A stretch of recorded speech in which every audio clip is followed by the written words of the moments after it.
Great. Мгм. We're in. Да, So все. let us begin, if you don't mind. My name is George. Ты объясни сейчас, да, It's вот Vlad. как будет проходить. So our conversation will look like that. I'll translate Vlad's question, you answer, and then I translate your answer. If we have some, then after that, if we have some additional questions, we will discuss this. All right? It's okay for you? Sure. Yep, sounds Thank good. you. So, Mr. Watson, first question. Please tell us about yourself. It's always great when scientists decide to write sci-fi. And how does this happen? Well, I've wanted to write science fiction since I was about 7 or 8 years old. I've wanted to be a marine biologist since I was about 6 or 7 years old. I've been lucky enough to be both. I basically went into science because I knew a lot of writers who'd never gone to creative writing school or never got a degree in arts, but I didn't know any scientists who had succeeded without a science degree. The problem is I went through all the degrees I could possibly get, and I still only published 2 stupid short stories in little dick-ass journals nobody ever heard of. So I was a full-time scientist, and I ended up working for this consortium of universities that was trying to figure out why populations of sea lions in the North Pacific were catastrophically declining. The populations had dropped by 85 or 90% in less than a decade. By an interesting coincidence, the US commercial fishing industry had moved into that area just a few years before the decline began. And by another peculiar coincidence, it turned out that 90% of the funding for the consortium came from the US fishing industry and the various banks that financed it. So it probably wasn't that surprising that my boss kept pulling me aside and saying, well, you don't want to concentrate too much on the whole overfishing hypothesis. Maybe they're all dying off of a sexually transmitted disease. Stellar sea lions have notoriously used morals. So I put up with this bullshit for as long as I could, which turned out to be a year and a few months. And then I quit in a huff. And then I had 8 months before my unemployment checks ran out. So I thought, what the hell? You've wanted to be a science fiction writer ever since you were 7 or 8 years old. Now's the time to give it a shot. So I wrote Starfish. Excuse me, can you repeat, please, what was this first story, Starfish? Starfish was my first novel. And here we are, 20 years later. Thank you very much. That your story reminds him about Frank Gerbert, because he also has troubles. He was, as Vlad said, he was an ecologist, and he had some troubles with the government, I suppose, when he tried to discuss something about it. And then he started to write Duna with these allusions on the situations. Fun fact, when I was still a kid vacationing with my parents, my dad was doing a degree down at Oregon State University, and I ended up basically getting carted off to various national parks with my mother, and I spent a lot of time playing in the very sand dunes that Frank Herbert was working in when he wrote Dune. I did not realize that until about 3 years ago, when I realized that he had gone through the Oregon desert, through the Oregon sand dunes, and that is largely what had inspired him. But wow, it's kind of a cool coincidence. Yeah. Can you tell us about books or maybe movies which influenced your creativity or maybe even your life? Oh man.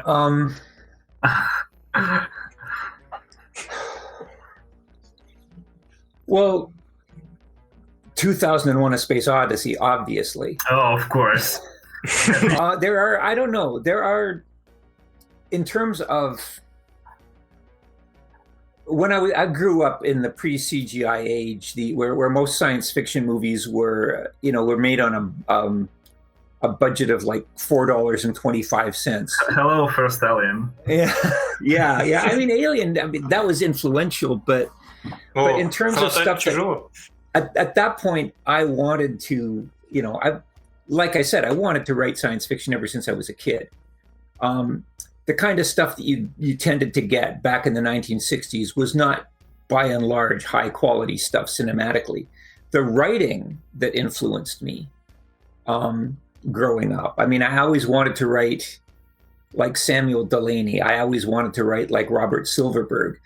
Someone like Frank Herbert, you mentioned. I mean, I devoured his stuff, but I never wanted to write like him. There were just certain people that who you want to copy, basically, just stylistically.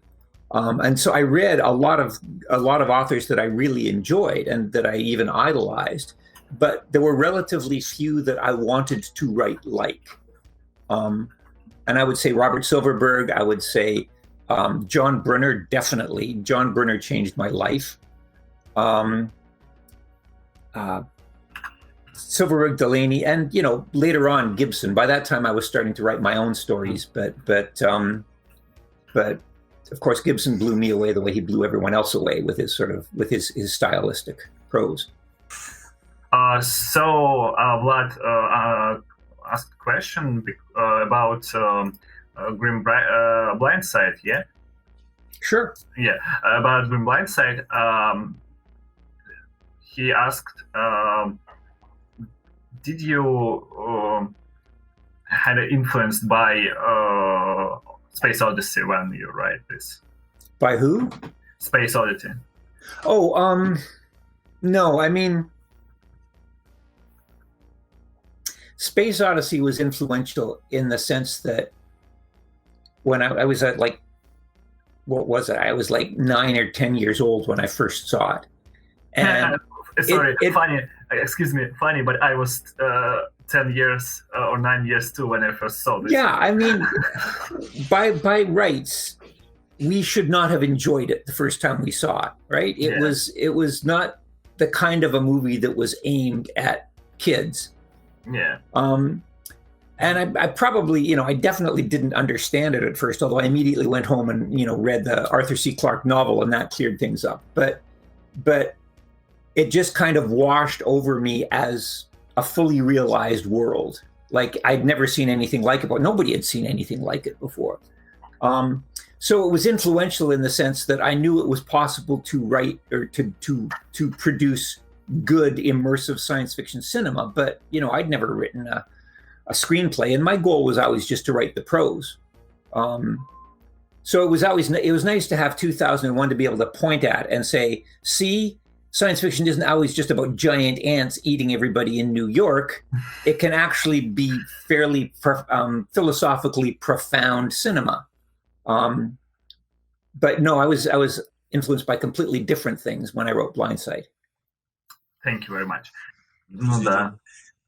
I gotta apologize. I keep going on and on. I know I'm supposed to stop after every couple of sentences, but I must be giving you a really hard time. I'm sorry. Yeah. No problem. Actually, you're not the first one who did that, so kind of we know this. Yeah, I'm back with you. Okay, and you said that you was influenced by completely different things. What things, if it's not a secret? I was, during one of my postdocs, I was reading a collection of essays, biological essays, evolutionary essays, edited by Richard Dawkins. Richard Dawkins. He was a scientist, yeah. Still is, as far as I know, but yeah. Thank you. Sorry. Yeah, I will continue in a moment, but somebody is yowling at the door. No, not a problem. These cats.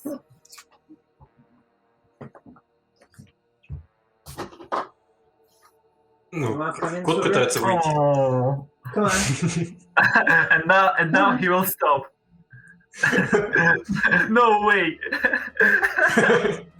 My cat does exactly same shit. Sorry, half our cats hate the other half of the cats, and they've all got their little territories stacked out. And if one wants to go outside, he has to pass through blubbery panda's territory, and then all hell breaks loose. Oh, all right. Anyhow, Jesus, guys. Anyhow, I don't even remember what this book was called. It was a blue book with like a drawing of a wasp's nest on the front. And Dawkins wrote the afterword, and in the afterword, he cited the usefulness of consciousness as one of the great biological mysteries of all time. So I mean, Dawkins points out that, computation, intelligence, it's easy to see how evolution would promote problem solving. But why should that problem solving be self-aware? You can imagine a kind of a meat robot that pulls its hand from a flame because of a non-conscious algorithm that just says when temperature exceeds certain value, withdraw. Why this subjective feeling of pain? Why are we aware of things? I'm sorry. You said about contingency, yeah?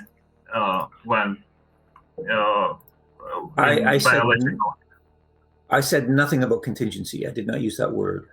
I'm sorry. Then can you repeat, please, the backwards about what was in the book? The book itself was just a collection of essays by various biologists. Dawkins edited it, and he wrote an afterword. And it was the afterword that inspired me, because it was the afterword that said, "What the hell is consciousness for? We don't actually seem to need it for anything." All right. And about our evolutionary process, as you said in the second part, the last part. Can you please repeat that? Natural selection only operates on behaviors. It doesn't care about motives. So if I pull my hand away from a hot flame because it hurts, and a robot pulls its hand away from a flame because a circuit tells it to minimize body damage when temperature increases past a certain point, natural selection has no way of selecting between those two things. In both cases, you pull your hand away. In both cases, there is an adaptive behavior, but one case has consciousness and the other one doesn't. So, the more I thought about that, the more, Dawkins was not the first person, obviously, to point that out, but it was the first time I had actually encountered the argument. I'm not crediting Dawkins with inventing that question, but he introduced me to it. And the more I thought about it, the more it intrigued. It's basically, consciousness is basically like saying, if you hook a couple of jumper cables up to a stake and run electricity through the stake will somehow wake up. How does that work? There's no explanation in physics for how trickling electricity through meat would possibly give rise to conscious self-awareness. Excuse me. He wrote the idea that if you put electricity through the stick, it will become alive. Or no, that's my interpretation of it, right? I read this back in like the early 90s, and it's been kind of festering in the back of my mind ever since. And this is the analogy I like to use. We know an awful lot about the neurological correlates of consciousness. We can follow neural pathways and stuff. We can follow electricity running through meat. But that's calculation, that's computation. That's not awareness. There's no way of predicting by watching ions jump across synaptic junctions. There's no way of looking at that physical process and saying, whoa, that thing would wake up. Because we don't even know what the waking state even is, right? It's functionally equivalent. It's much like just passing electricity through any slab of meat and expecting the meat to wake up and look around. It doesn't make sense, in the basic physics. Am I going on then? Yeah. You can go on. Seriously, I encountered that in like 1991, 1992 maybe.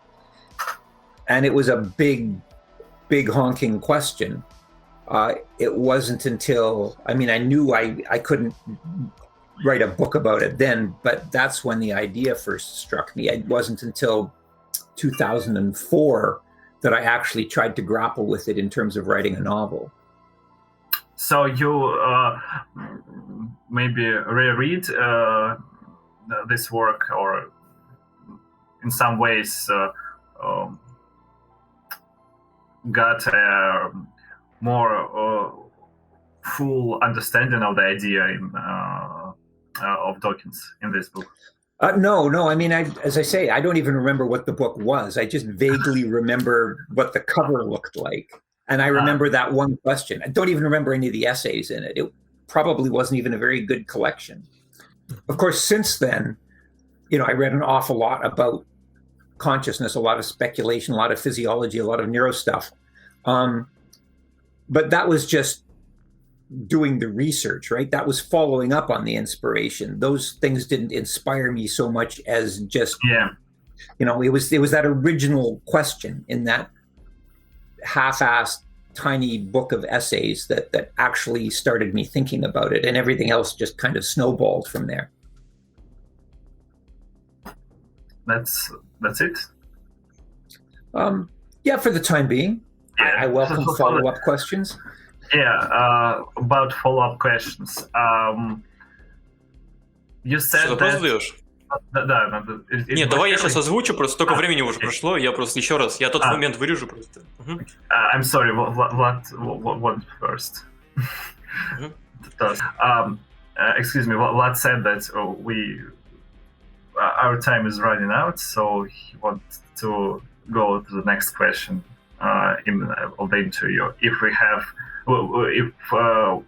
at the end we will have some time, we will return to everything. My questions, and I'll ask you questions. All right? Sorry about that, but our time is not eternal. I thought we had 2 hours. Yeah, we had 2 hours, and there is a lot of questions. Oh, okay. So, yeah. Actually, if we finish earlier, it's all right. We will gladly speak about everything else.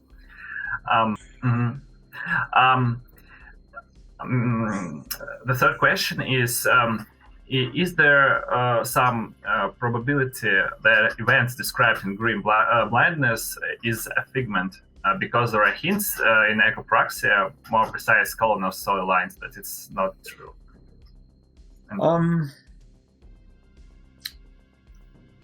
I won't go so far as to say that the events are all figments. I will go so far as to say that, those hints are in echopraxia are there deliberately. Yeah. And there is a definite open question as to exactly what it is that is coming back from the Oort.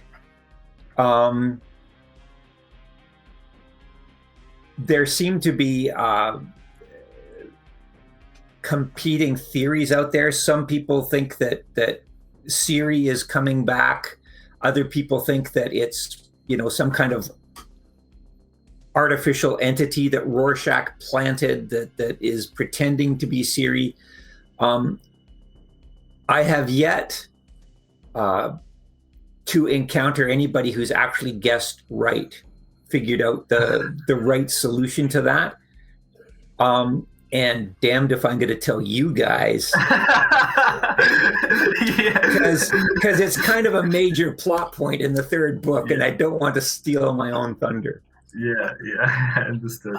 It was pretty naive to ask this. I felt a lot about that before we start, but the clues are there, though. Yeah. Thank you very much. I'll translate your answer. В общем, мистер Уотс сказал, что он, во-первых, не... I'm hearing a cat. Yeah, it's my cat. Yeah. I'm afraid she wants some food, but okay. They always do.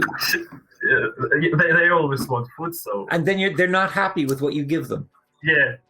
Well, my cat exactly happy with her food, but just like to roam it around and scream I don't know why.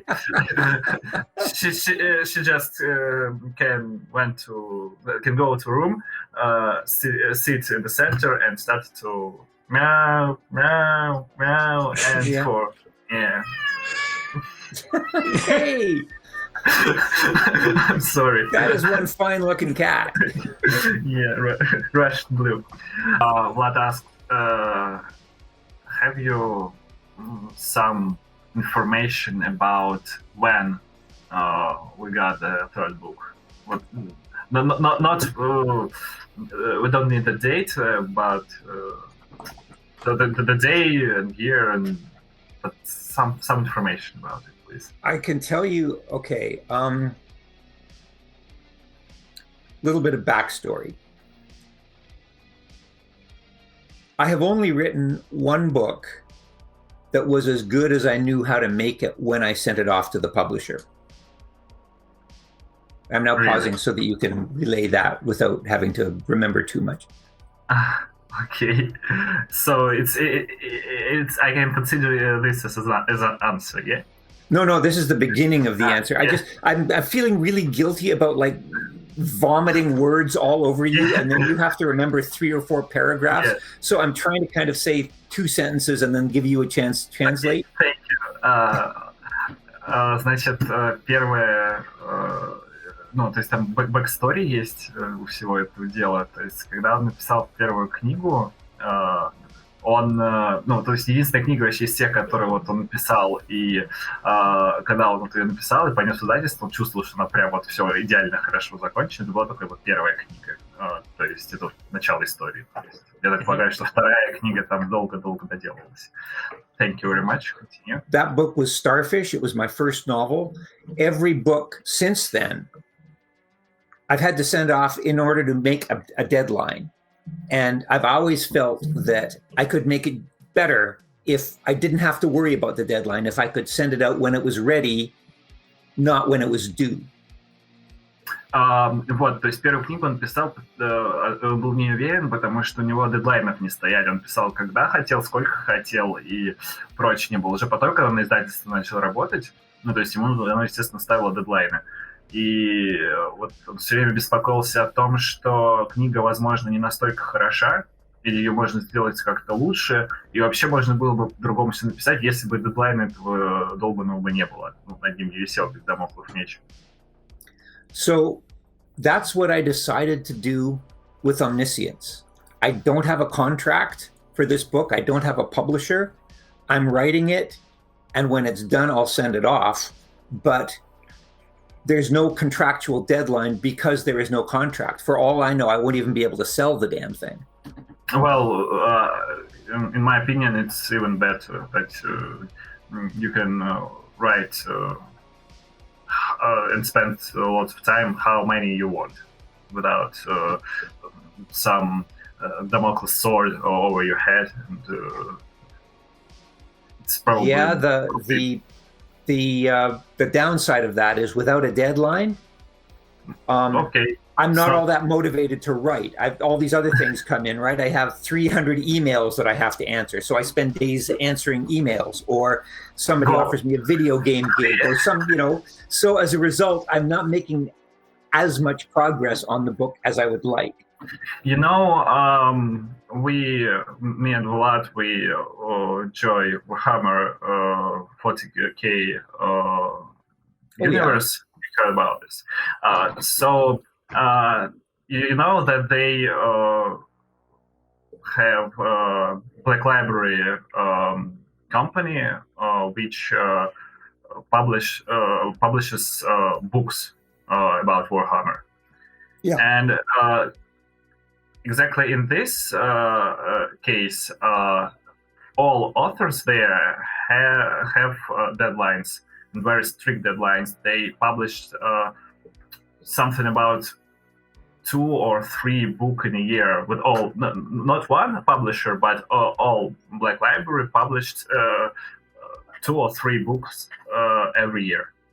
And and very often these books,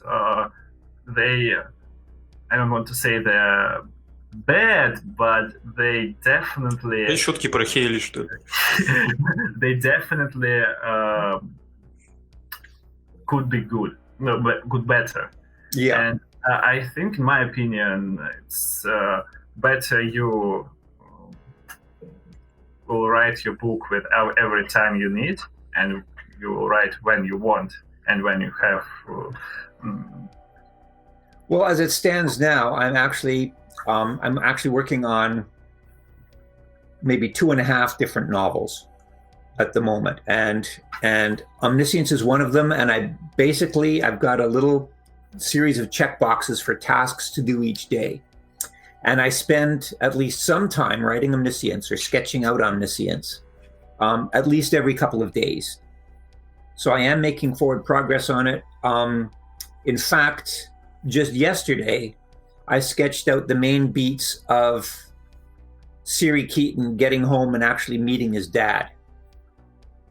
Oh, so there is forward momentum. It's not totally stalled.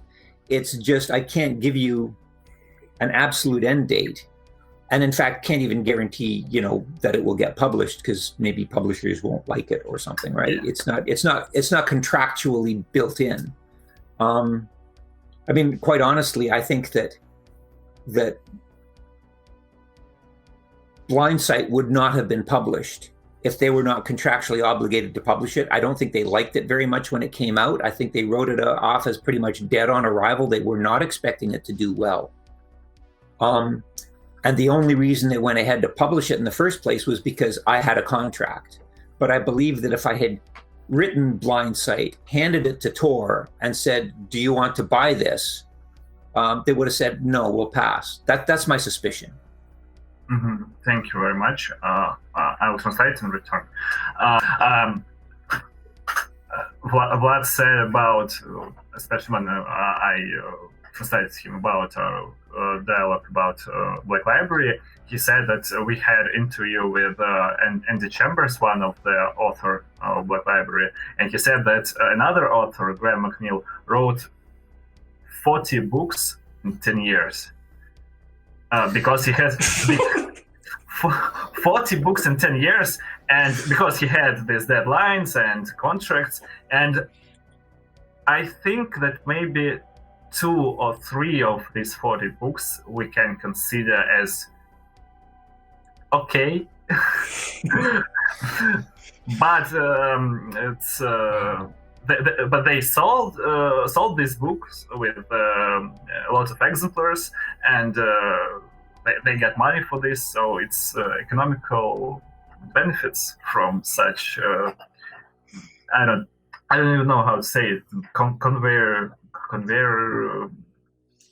book writing or something. Yeah, like that. I mean, it depends on your metric of what constitutes a successful novel. I would love to write a bestseller, but having seen, I mean, I don't know if 50 Shades of Grey ever made it out there.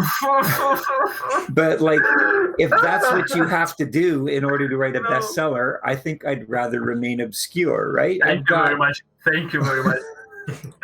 Please continue with sci-fi. No need of this anymore. Well, I mean, in a sense, wasn't 50 Shades of Grey, wasn't it genre? I mean, wasn't it originally Twilight fan fiction? It was fan Twilight fiction. fan fiction. Twilight was based on vampires. Blindsight is based on vampires. I mean, 50 Shades of Sarasti, who knows? It might sell well. Well, it's... I can see its benefits as money, but I don't think that it's a good idea actually to write this. Well, you can write someone else's name on this, like author, not you. There's a thought, yeah.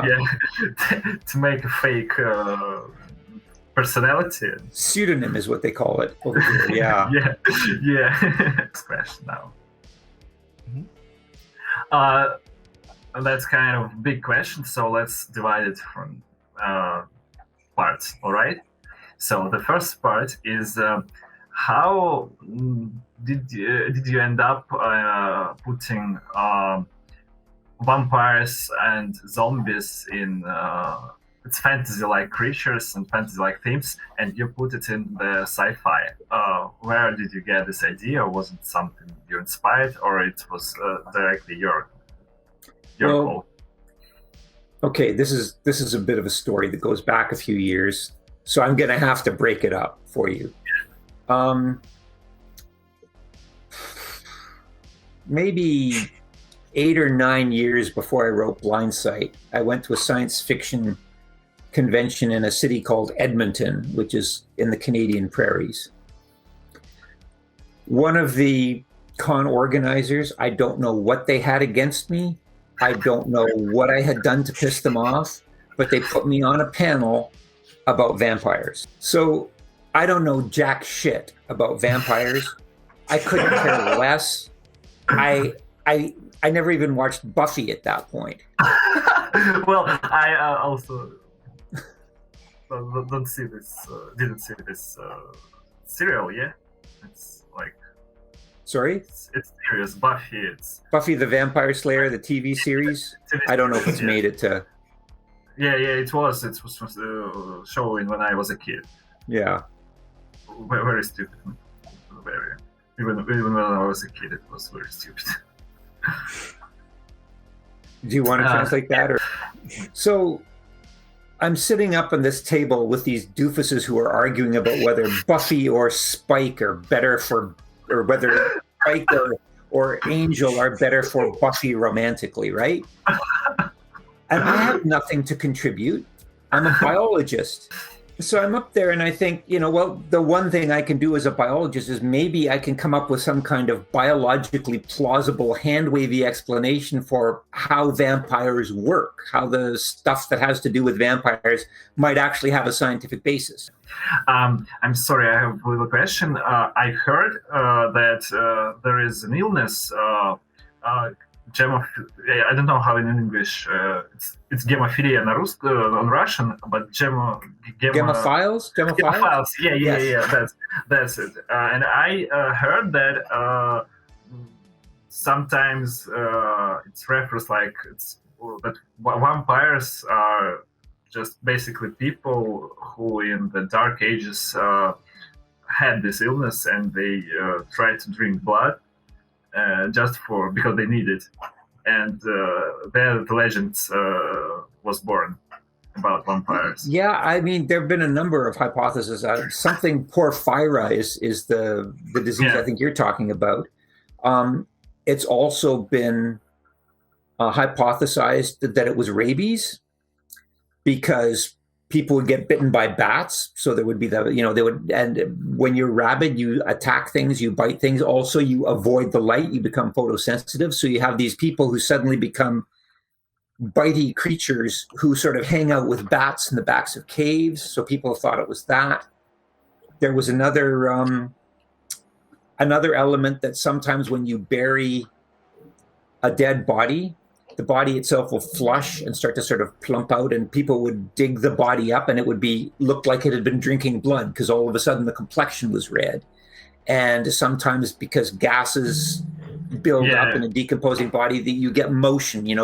We definitely buried this guy with his arms crossed, and now his arms are sort of down by his side. He must have moved around. He must have climbed out of the grave and then climbed back into it again. A whole bunch of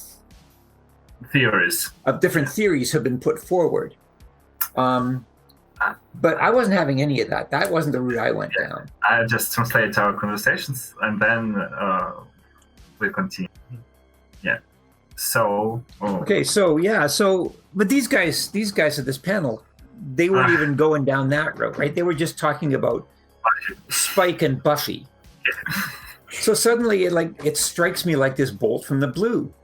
Vampires don't like crosses because there are receptors in your visual cortex that respond to horizontal stimuli, and there are other receptors that respond only to vertical stimuli. And maybe if both of those things fire simultaneously across a big enough area of your visual cortex, you can get a grand mal seizure. They've got this visual mutation that causes them to basically have an epileptic fit when they see this.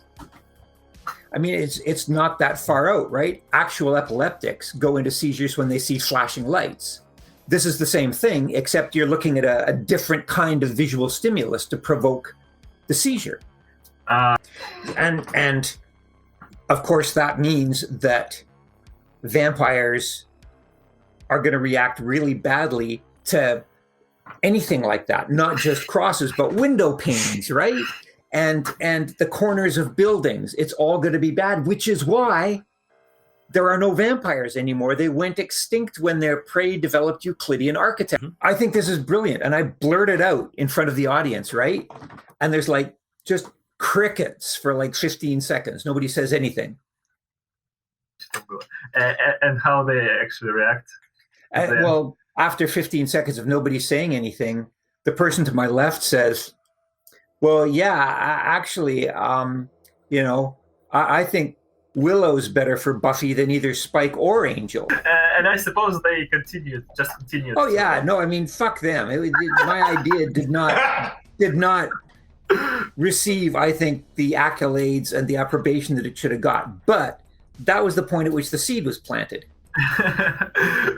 Well, I think they just, well, when you read science essays and got your degrees, they just watched Buffy. So I think they just can't understand what you're saying about. Whatever. My point is, once that penny had dropped, I just couldn't stop. I started going through the list of all the things that vampires were supposed to do and trying to come up with scientifically plausible explanations for why that would be the case. I had this vague idea that I was going to write this kind of a fake documentary coffee table book, a big glossy book on the proceedings of the second biennial conference on the biology and evolution of vampires or something. But everybody thought that was a stupid idea. My agent didn't want to sell it. My editor wasn't interested. So it just sat there. They just you said that they didn't want to publish it, or they thought it was a stupid idea. So I got all this stuff about vampires sitting off to one side, right? I don't know what to do with it, and now I'm writing Blindsight, going off in a completely different direction. Excuse me, you said that in Green Blindsight everything went to the different direction, yeah? Yeah. Why so? Well, I mean, Blindsight was, when you think about it, there's the very fact that you originally asked the question, why put a vampire into a hard science fiction novel? I was writing this hard science fiction novel about the utility of consciousness. I wasn't expecting to stick vampires into it. But if you look at Blindsight, the characters in Blindsight are configured each to highlight a particular aspect of consciousness.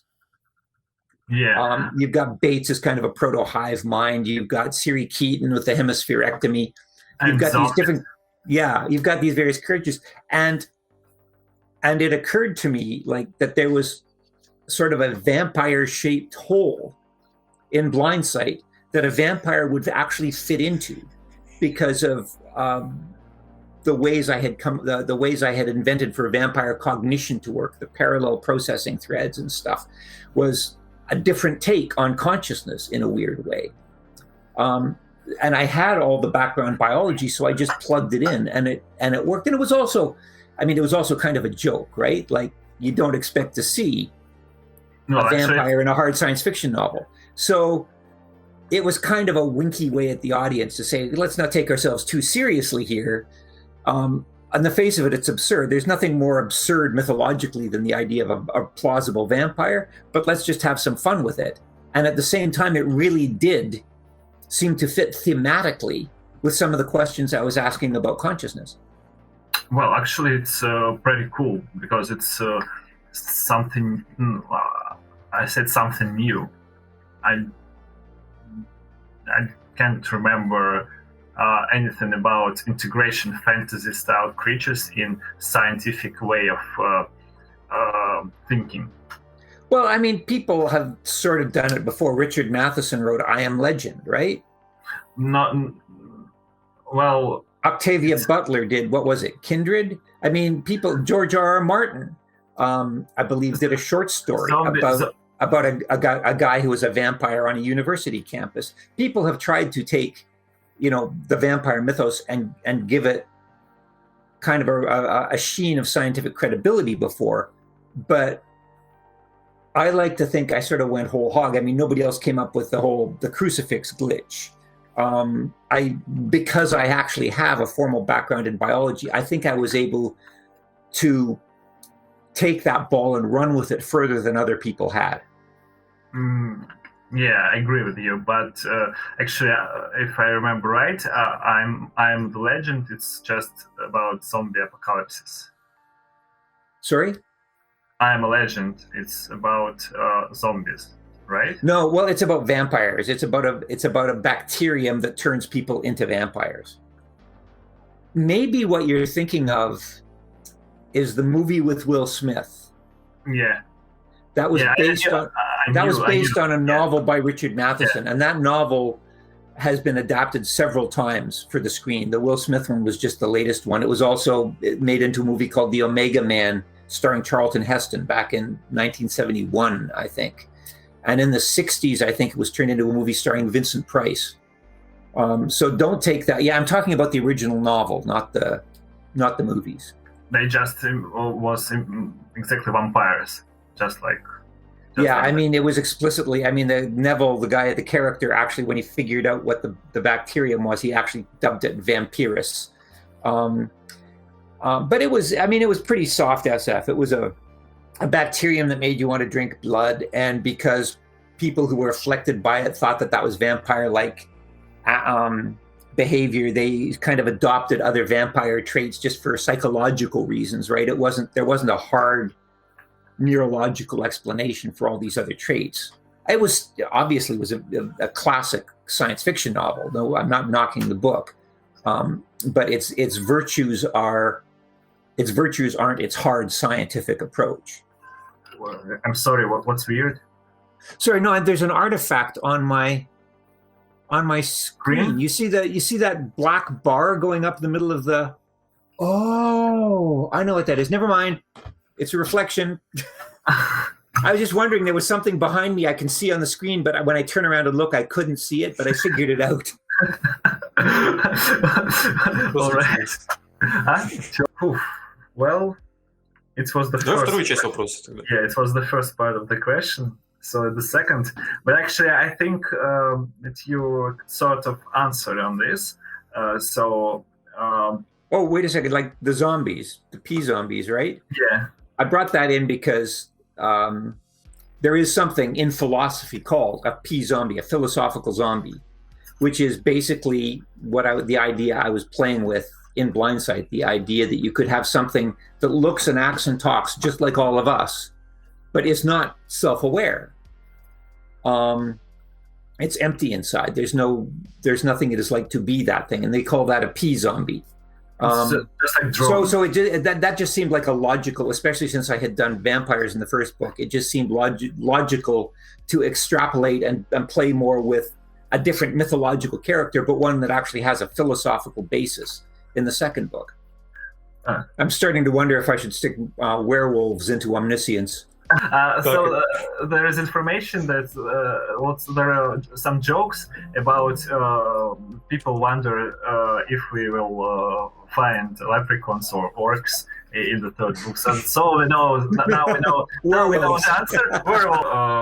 Vlad will ask on Russian and I'll translate it. So Vlad also decided to go in philosophy and asked what is probably maybe the God or the future God is for you. How the God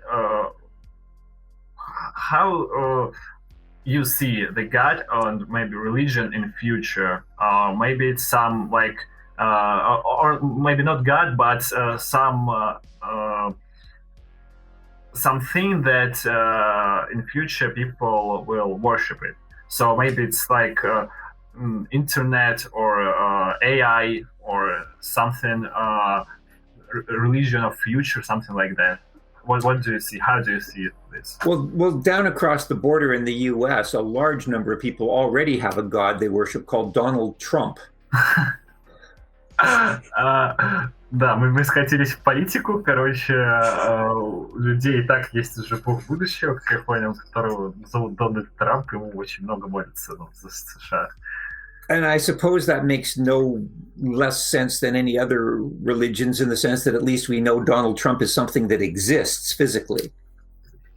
Well, I was in USA last time very, very long ago, so I don't actually have much information. It's really like worshiping out there. Well, it's I mean, the weird thing about worship, the weird thing about religion is that it appears to be highly adaptive, even though it's batshit insane.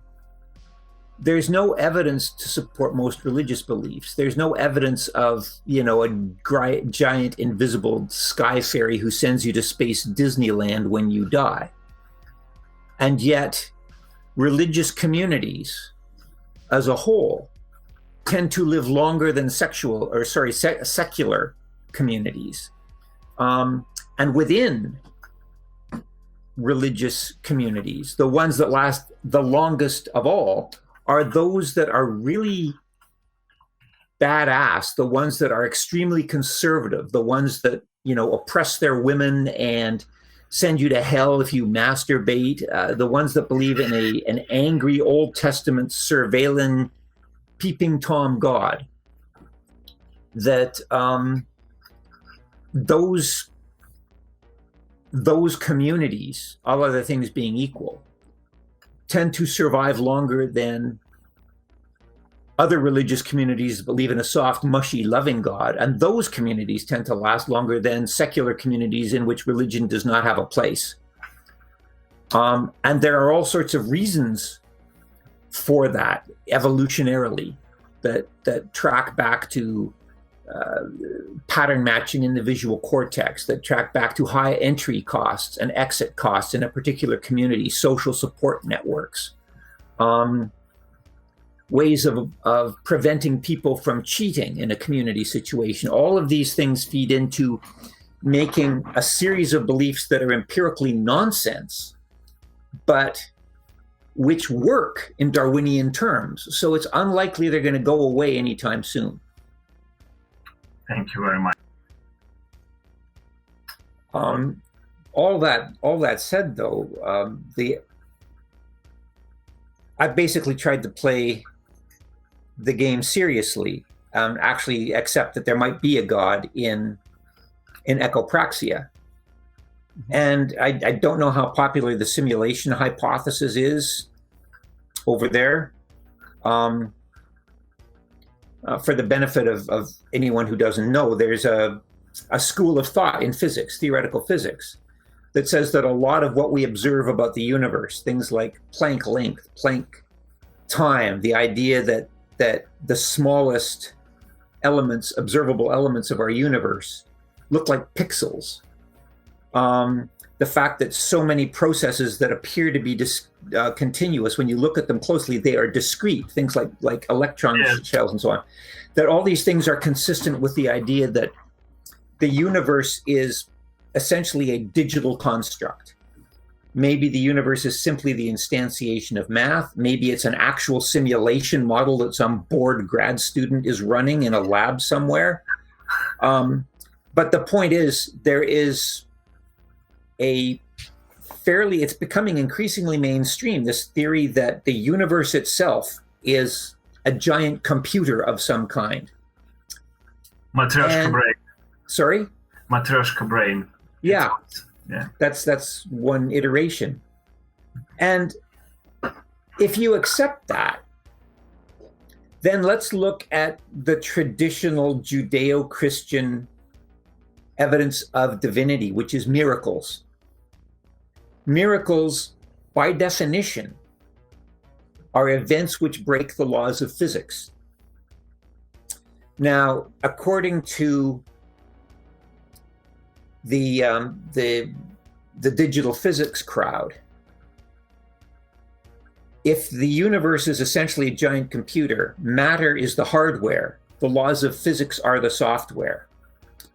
So a miracle, It's a bug. by definition, is something that breaks the operating system of the universe. It's a bug. It's a bug. It's malware. It's some kind of a virus. Or mistake of calculations. And if we are using miracles to ascertain the veracity of a deity, then that deity, by definition, is malware when it comes to the universe. This is something I played around with. I introduced the idea in Ecopraxia. I'm going to be going into it in much greater detail in Omniscience. But that's the kind of a God that I can get behind, a God that literally does what gods are supposed to do, can suspend the laws of physics. But nobody seems to take the next step, which is when you break the universe's operating system, you're not a deity, you're a virus. And what do you do with viruses? You try and disinfect them.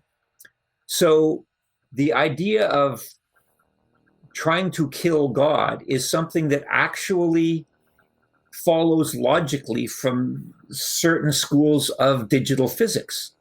If you put digital physics together with Judeo-Christian religion, the inevitable output of that is that God is a virus. And I haven't seen anybody play with that idea before. I'm not saying that I'm the first one to come up with it, but as far as I know, it's one of the few ideas I'm not copying from anybody else. And in terms of things to worship, in terms of things to at least deal with, I think that idea I think that definition of deity has a lot of potential. Thank you very much. I have a question, but first of all, I'll translate this. Thank you for your time. I had a question actually about the conception of digital universe and God as a virus. You said that in this theory, in this theory simulation, there is no actual God, but it's just like virus, and we should confront, right? That's an interpretation. Interpretation, it's theory, interpretation. No, yeah, it's not the same as saying it's. I mean, depending on your definition of God, it's not. I'm not really saying there's. According to that model, it's not that there is no God. It's just that the nature of the God is different than what we expected from reading ancient scriptures that are like thousands of years old, which you would actually expect to be the case. But if we look on the situation from this perspective, for example, let's say that it's actually true. It's the universe is simulations, and we are somehow integrated in it, right? And these bugs, like miracles, these bugs, they just show us that it's a simulation. It can't be. It's not. It's against the physical laws. And if it can't be, maybe people can understand that that's not real and it's a simulation. Why I'm talking about this? The idea of God that He is a savior. Yeah, He is a savior of people, and when you through these bugs and these viruses, you can understand that your life is not real. It's just a simulation. That's probably you actually created a God in your book, because people, if we look on this from the station that it's purely simulated universe, people through these bugs, through these miracles, can see that their life isn't real, and maybe just like in Matrix, maybe return to know what their real life is, and through this they will have salvation, and so you kind of make a God in this. I reject your original premise. I think that you might be getting led astray by the phrase simulation. The simulation hypothesis is one branch, as I understand it, of digital physics. And yeah, there is a school of thought that says we're running in somebody's computer. But that doesn't mean that we are not real. It means that our previous definition of reality isn't work. Was off kilter. The Matrix is the standard go-to analogy that everybody cites. I think it's a bad one because the Matrix basically posited a simulated world inside a physical one that was real, right? Nobody said that the Earth didn't exist. Nobody said that quasars don't exist, right? It was a simulation within a solid fabric of reality. Digital physics says that the fabric of reality is fundamentally mathematical. That, I mean, everybody agrees that the laws of physics are mathematical, that the universe operates according to mathematical principles, where digital physics, as I understand it, goes further, is it doesn't just say the universe operates according to mathematics. The universe literally is mathematics, and that by some way that I can't begin to understand, we are all just instantiation of numerical processes. That doesn't mean that we're not real. It means that reality is digital instead of analog. And it just looks analog from a distance because every little step function looks smooth when you go far enough away from it. So if it were to be proven to me that digital physics was true, I wouldn't lose hope. I wouldn't start thinking that I don't really exist. I wouldn't stop valuing myself. I think there are far more proximate and far more real reasons for giving up hope. I think the absolute bullshit myopia with which we are dealing with the current environmental crisis is a much greater reason. If I'm going to give up hope, it's because I think people are too fucking stupid to save their asses in the face of imminent environmental catastrophe, than because I think that the universe might be digital at its core. But that's just me. Yeah. Well, I translated so right, and then return. Mr. Ross, I have a question for you about our interview. As I said in the start, we have two hours, right? Mm-hmm. And they are just running out. But we have a lot of questions, and you're a very interesting person, and we just can't. We don't want to cut off some of the questions or cut off your answers.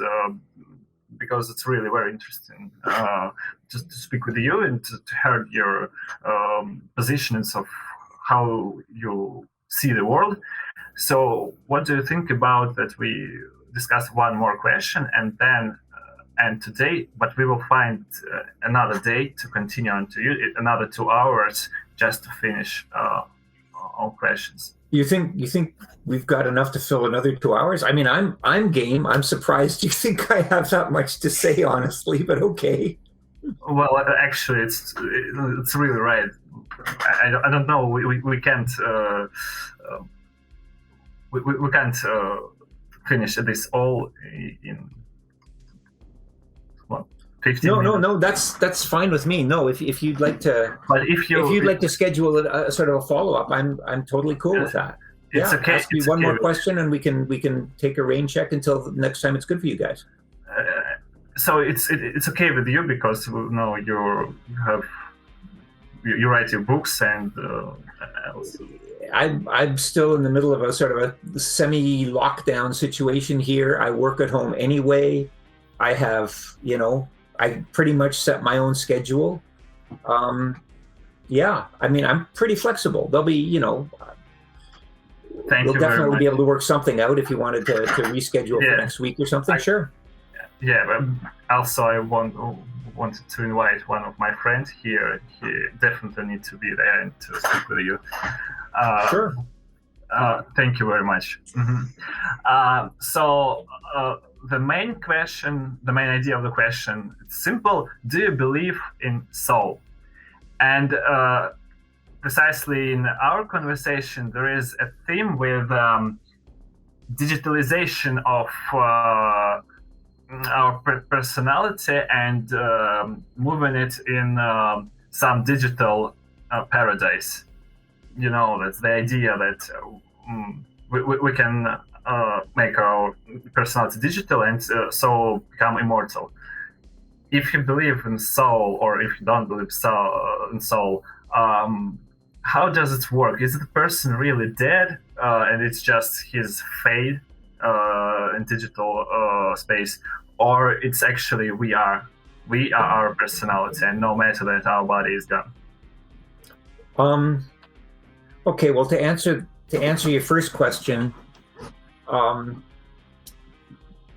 my immediate reaction is no, I do not believe in the soul. But physics does not explain consciousness. There is a guy called Robert Searle, is it? Somebody Searle, anyway, who has a sort of a quantum theory of consciousness, and he's run into a lot of resistance from conventional neuroscientists. But he says one thing that I have to agree with, and that is we will not understand consciousness until we come up with a new kind of physics. Physics can predict human behavior. It can predict emotional reactions. It predict all these things. It can't even make a start at predicting why we're conscious. So on the one hand, I don't believe in the soul. On the other hand, I don't believe in the soul because there's no evidence for it. But on the other hand, there's absolutely no evidence for consciousness either, except for the fact that I feel it, I experience it. But there's no way physics backs that up. So I just don't know about that. In terms of your second question, translate for now the second part. Okay, yeah, in terms of the whole transhumanist thing and digital uploads of personalities, it kind of ties back to the first thing. We don't know. I mean, my scientific training tells me that the thing that is important about us is the pattern, the information flow, that the substrate is kind of an optional extra. And that if you can replicate the flow of information in silicon that we already have in the brain, then I would like to think that parsimony suggests that what you would have would be a self-conscious entity. That said, though, again, awareness is beyond physics. We don't have a physical explanation for that. So it's quite possible that what you'll just have is a zombie simulation. Now let's be optimistic, and let's say that what you actually create in the computer is self-aware, it is conscious. To me, that's still a bit problematic, because I think a lot of transhumanists have not fully internalized the idea that what they call consciousness upload is not a transfer, it's a copy-paste. And the best case scenario is that you can copy without destroying the original, in which case there's something that thinks it's me up there and is arguably me, but I'm still down here and I'm still getting old and I'm still rotting away and it doesn't really do me any good. The other option is that you need destructive scanning in order to produce the model, in which case it's not just copy-paste, it's copy-paste with delete original stuck on the front. And as the original being deleted, again, I wouldn't be that cool with that. It seems to be something that a lot of people take almost as a matter of religious faith, but I would have to ask you, if somebody shows up at your bed, you wake up in the morning, somebody's standing at the foot of your bed who looks exactly like you, and they're holding a gun to you. And they say, "Hi, I'm going to kill you now, but don't worry. I have all your memories. I have all your memories. I know all the embarrassing things. I know all the happy things. I've got your same physical corpus. And so once I've killed you, you will continue to live on in me." asking you, the guy lying in bed with the person with a gun pointed at them, would you be happy with that? Would you say, okay, I guess that's fine. I guess my consciousness has been uploaded. Or would you say, fuck you, I want to live? You're not become immortal in this case. In every case, in my opinion, when you transmit your personality and upload into some digital space, it's just the copy. That thing may be immortal, but you are not. Yeah, you are not. It's not a solution for us. It's a potential solution for humanity to sort of spread throughout the universe in tiny little spaceships the size of Coke cans, or to preserve all our knowledge. Yeah, I mean it's good for all that stuff. But in terms of us personally, us meat sacks achieving immortality, the only methodology that I've encountered that comes close that I would sign on to would be Hans Moravec's idea. Hans Moravec, a guy out of Carnegie Mellon in the 1980s, came up with this thought experiment. He said, imagine a meat brain. Supposing we replace your brain, but we only replace it one neuron at a time with silicon. When do you stop being you? When do you stop being human? When we replace the first neuron? When we replace the second neuron? When we have replaced over half the neurons in your brain? I'm sorry, but this is the old common joke question about sheep. When you replace a part of the ship, in what place? Theseus, the ship of Theseus. Yes. Yeah. He basically took that and applied it to brains and consciousness uploading. Yes.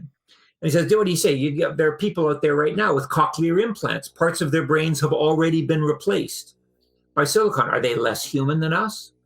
And there is a continuity to that allows, okay, I go down, I come up, and I like 100 of my cells have been replaced by silicon. I'm still going to feel like I'm me.